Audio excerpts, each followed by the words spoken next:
Amit science 10th के अंदर chapter का नाम है एसिड बेस एंड सॉल्ट्स। हम पढ़ेंगे प्रॉपर्टीज ऑफ एसिड्स। तो एसिड की प्रॉपर्टीज होती हैं, एसिड सॉर होता है टेस्ट के अंदर, टर्न ब्लू लिटमस को रेड में चेंज करता है, इलेक्ट्रिसिटी इलेक्ट्रोलाइट्स होते हैं तो ये इलेक्ट्रिसिटी को कंडक्ट करते हैं। चौथे नंबर की हमारी प्रॉपर्टी है एसिड को जब हम मेटल के साथ रिएक्ट कराते हैं तो सॉल्ट प्लस H2 गैस बनाते हैं।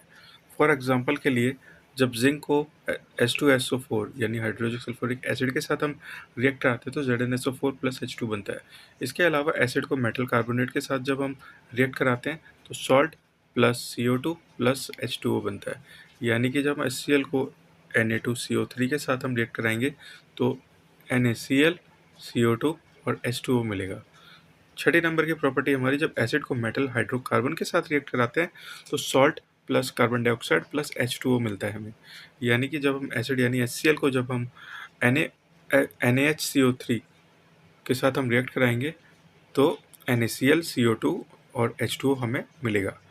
सातवें नंबर की प्रॉपर्टी है एसिड को जब बेस के साथ हम रिएक्ट कराते हैं तो सॉल्ट प्लस वाटर हमें मिलता है।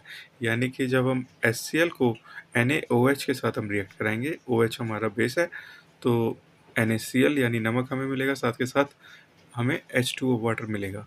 आठवें नंबर की हमारी प्रॉपर्टी है जब एसिड को हम मेटल ऑक्साइड के साथ हम रिएक्ट कराते हैं तो सॉल्ट प्लस H2O मिलेगा। यानी कि जब एसिड यानी HCl को रिएक्ट कराएंगे CuO के साथ तो हमें CuCl2 प्लस H2O मिलेगा।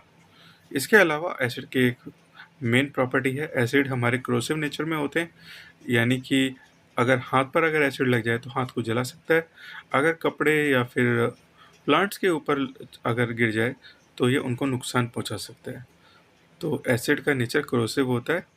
तो ये प्रॉपर्टीज़ हैं एसिड की, बहुत बार एग्जाम्स में आती है लॉन्ग आंसर शॉर्ट आंसर के अंदर, तो आपको वन शॉट में ही आसानी से याद हो जाएंगी। डिटेल प्रॉपर्टीज़ हम एसिड्स बेस की हम पढ़ेंगे, तो बने रहिए हमारे साथ। अगर वीडियो अच्छी लगी हो तो आप इसको लाइक करें, शेयर करें, सब्सक्राइब करें। Thank you.